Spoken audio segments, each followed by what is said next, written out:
You put yourself last. As mothers, we all do. But when it comes to caring for our husbands, our children, even our extended families, we got it down pat. Call us, we're there. You need this, I got you. But when it comes to ourselves, we procrastinate. And then we wonder to ourselves, why don't we feel good about ourselves? How come we don't like that person that's staring back at us in the mirror? How come we're always talking shit about them? Well, that's exactly what we are doing in this episode. I'm going to go through some habits and some shifts that I want you to start incorporating so you can start to love yourself. You can start this journey loving yourself exactly where you are at this point and love yourself throughout all of it. I want you to move forward, going for your goals, going for your aspirations out of self-love instead of self-hate. Hey, if you are new here, welcome. My name is Jordan Lynn, and this is the Hot Rich Moms podcast. I'm obsessed with self-development, transformation, reinvention. I've gone myself from addict to athlete, from settling in life to a six-figure entrepreneur, and then from a struggling new mother to a thriving mother, partner, and once again, entrepreneur. It is my goal in life to help you reach your goals, your aspirations, and really step into your truest potential. I believe there is no shame in wanting more when we are mothers. It's okay to want more confidence. It's okay to want to feel hot, to want to feel sexy, to want to feel beautiful in our own skin. And it is okay to be rich with wealth, relationships, love, trust. And that's what Hot Rich Moms is all about. It's about helping you get to whatever hot and rich looks like to you. I'm so happy that you are here. This podcast is all about you reaching your highest potential, you being okay with having goals, having aspirations, having dreams, and going for them, for you showing up as yourself unapologetically, for you not to feel shame around wanting to work on yourself, around wanting to better yourself, around you having more layers beyond motherhood. And I think it's really important that we do that out of a place of love instead of a place of hate. Today is all about how we can start loving ourselves, start enjoying waking up, and the first thing that we say when we look at ourselves in the mirror isn't like, oh my god, like fuck you, fat pig, piece of shit, whatever it is. This episode is all about loving ourselves. And here's the thing, especially when it comes to being pregnant, stepping into motherhood, taking on this wild, massive layer and aspect in life, there's such a toxic narrative around bouncing back. And I hate it.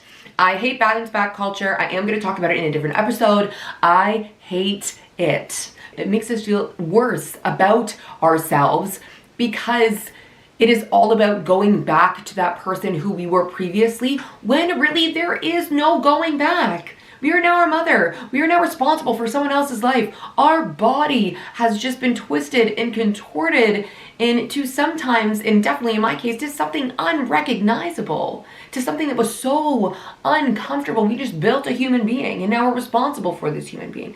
In a lot of cases, there's so much more pressure on project management of the home, which I'll also get into in a different episode, on the woman, right? And we're just supposed to have our bodies back, have our careers back, have our motivation back, and do it nicely and do it quietly. But how can we do that if we don't even recognize ourselves? How can we do that if we feel like we can't even breathe? Like we feel that we don't even know the person who's looking back at us. So we are going to start with habit number 1. And I know this is so important because what you say to yourself, whether it be out loud or in your head, has such wild power. Okay, we're going to talk a lot about mindset. We are going to talk a lot about self-talk and how detrimental it can really be to your progress, and how if we learn to rewrite this self-talk, you are going to be able to move past this discomfort. You are going to be able to reach your goals. And it may seem delusional, but guess what? I see it all over TikTok. Delulu is the Solulu, and I've been delusional since I was 29 years old, and it has built me the life that I have today. I need you to stop talking to yourself in such a negative way. Imagine you said those things that you're saying to yourself, to your child, to your sister, to your best friend. Imagine you spoke to them in that way. Probably would resent you, not be your friend anymore, probably go no contact, because it's unreal how we treat ourselves so poorly when we are trying something new, when we are getting uncomfortable, and we stop ourselves, but we would never do that to another person. Imagine your child tries something new for the first time. They probably didn't get it right. What would you say to them? You wouldn't say the things that you're saying to yourself. You wouldn't be like, oh my God, loser, piece of shit. I knew we couldn't do this, so why did we even try? You wouldn't say that. You'd be like, oh my gosh, buddy, sweetheart, it's okay. That's what happens. You're trying something new. That's amazing. You tried. Now you just have to keep trying. We are so good at highlighting and almost inflating how poorly we did something when we tried or when we've done something wrong. And then when we've actually accomplished something so incredible, we minimize it. We minimize and completely undermine and like great things that we do. And I know you do it. I remember, mother-in-law's watching my son if you can hear him. I remember my second bodybuilding show, and I had horrible thoughts the whole way up. I almost quit a million times over, and I ended up winning the whole thing. And then after I won, it was like, oh, well, like I made an excuse for why I won, right? Like, it's not because I put the work in, it's not because I put the effort in, it's not because I literally just stood on stage beside a bunch of amazing women being judged for my physique. No, it was like, oh, well, it was because it was like in Calgary, or it was become like whatever the excuse was. I still put myself down even after all the work and effort that I had put in, and we do this to ourselves. In this podcast, I'm going to talk a lot about the Be, Do, Have method, and this is a method that I've been living by ever since I came across it. It's amazing, and it is, first thing, you need to live from a place of being the person who you want to be first, doing the actions that they would do, and then you get to have the life. Instead of waiting until you have the confidence, the desire, the determination, whatever it may be, like in terms of characteristics, then you're going to do the actions and then you get to be this person, right? Like usually, like, oh, I'm not confident enough to go into the gym. I'm just going to wait until I feel confident and then I'll go to the gym. When you need to be like, who's that end person that you want to be? What characteristics do they have?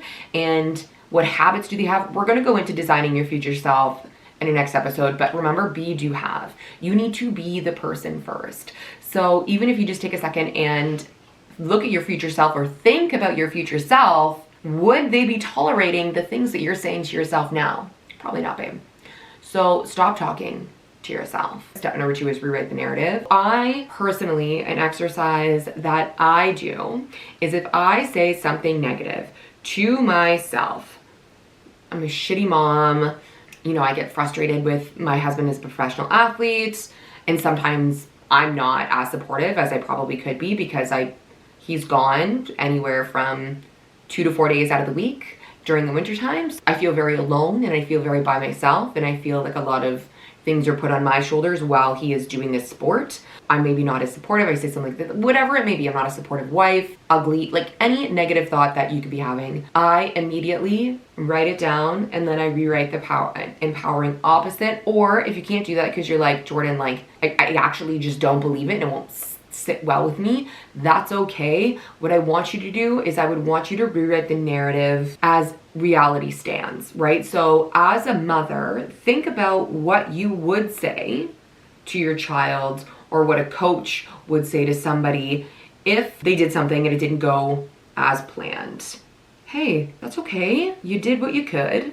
and we're just gonna move on from it and try again. Hey, I know that you may like not feel good right now, but you're growing and you're trying and you're moving forward. You're doing something about it. Hey, you may not feel like a really supportive wife right now. You're going through a lot and I need you to recognize that. Maybe we'll talk to our partner about this and move on from it. Anything to neutralize where you are currently standing in life. And a good one that I like, especially I get down on myself for not being as successful as I want to be. Hey girl, like you're literally doing the actions every single day to get where you want to go. Time is a construct that you're putting on yourself. So as long as you're doing the aligned actions, you're moving towards that goal and getting better 1% every day. Talk to yourself as if you were talking to your kid. And sometimes it is easier journaling in this way. That's why sometimes I will write it down. And if like, I'll put it in my journal, hey, this is what I said to myself. I said I was like a lazy fat piece of shit. Hey girl, you fucking went to the gym today. You ate healthy. Like, come on, you're not. On top of that, on top of rewriting your narrative of your negative self-talk, I want you to think about looking in your life for proof. Our brain loves proof. It loves to show us proof. And the thing about negative self-talk, if you are continuously talking to yourself in this way, your brain's gonna look for proof for it. It is going to look for a proof when it's going to look for proof when it's not even there. It's going to be made up proof because that is just easier for the brain. So I want you to look for proof of the opposite of what you are saying to yourself. I am not a good mother. Okay, but I actually just spent time with my son cuddling. I actually have done this, and I'm kind, and I'm supportive, and I give him his needs. Whatever characteristics is a good mother to you. I'm a fat piece of shit. Well, you're not, because you went to the gym, you went to work, you ate something maybe you didn't, you drank a little bit more water today, you went for a 5-minute walk, whatever it is. It's the proof in the pudding that you are moving forward and that you are going to try and be that 1% better every day. Stop talking shit about yourself, rewrite the narrative. You can write it as an empowering opposite, and then those can be your affirmations, or you can write it as reality stands now.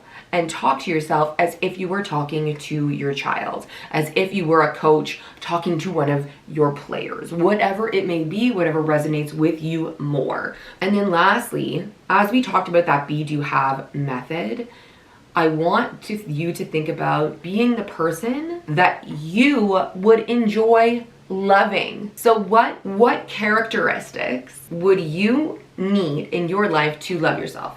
To look in the mirror and be like, up, to be unbothered about what other people may think or say about you, to let comments roll off your back, to walk with your head high. What would that look like? What would you need to feel to be the person that you would enjoy loving? Think about what makes a person easy to love to you, right? So whether it be your partner, whether it be your sister, a good friend of yours, what makes that person lovable? Why do you love them? Are they supportive? Are they reliable? Are they trustworthy? Are they honest? Are they fun? What is it? Do they listen and respect your boundaries? Are they self-aware? You need to start to adopt these characteristics. And like I said, it's just 1% every single day. We are going to talk about the habit theory, but so 43% of what we do is all habits. 95% of what we do is all subconscious behavior. So we are going to work on shifting and changing our habits and our subconscious behavior. If you start to just a little bit every single day, adopt whatever characteristics makes a person lovable to you, what makes them easier to love. Maybe it's accepting a compliment from somebody. Hey, you look really good today. Instead of just being like, oh, I just whipped my hair up. Oh, this old ratty old thing. Instead of deflecting, oh my gosh, thank you so much. I really appreciate you saying that to me. Maybe give another person a compliment and make them feel good. Maybe really listen to a conversation that you're having with your partner or your friend or your sister or your mom or whoever. Whatever it is, those characteristics, write them down, and I want you to start to embody those characteristics. And it may seem wacky, it may seem kooky, I do not care. But the more that you stop talking shit about yourself, the more that you change it into a neutral or a empowering situation, and the more that you start to adopt these easier to love characteristics, you are going to start loving yourself. You are going to start catching those shitty ass thoughts that I know you're saying to yourself and you don't deserve to hear. You are going to catch them and be like, well, hey, thanks, but this is what's actually going on in my life. I'm gonna rewrite this, thanks. I'm good. You need to break the pattern is what we are doing here. To love yourself again, this is what you need to do. Like I said, this Be Do Have method really transformed the way that I acted in my everyday life. When you start doing these things over and over and over again, it's actually who you become. If you do one action today that maybe would make you feel more confident, tell me. Sorry, my dog's here. And if you do one action today that makes you more reliable or supportive, or that, you know, that makes you more trust, whatever, honest, any characteristics, it's going to breed. It is, and it's how others are actually also going to start treating you. That is our episode on self-love and how you can start today, right now, start loving yourself. You do not deserve the way that you talk to yourself. This is stepping into your hot rich mom era. Because baby, it's all about the feels. This is all about you and you alone. It's about how you feel about yourself. And that's it. It's about how you show up in the world every single day. So key takeaways for today. Stop talking shit about yourself. Catch it. Like, you need to catch it. These are stories that have been wired into our brain. Please catch them. You do not deserve them. You're gonna write them in a way that you are like talking to your kid. Imagine your child just said they were ugly or fat or whatever. That's how you are now going to talk to yourself. Sometimes it's easy to journal. I'm a big fan of journaling. And then lastly, we're gonna step into that B part of the Be Do Have method. Whatever characteristics that you find makes a person more lovable, you're gonna start to portray them, because in turn you will start to embody those characteristics and become that lovable person to you. To you. Okay, awesome. I'm so thankful that you guys are here and are listening to this. I'm so pumped up. Thank you so much. I will see you in the next episode.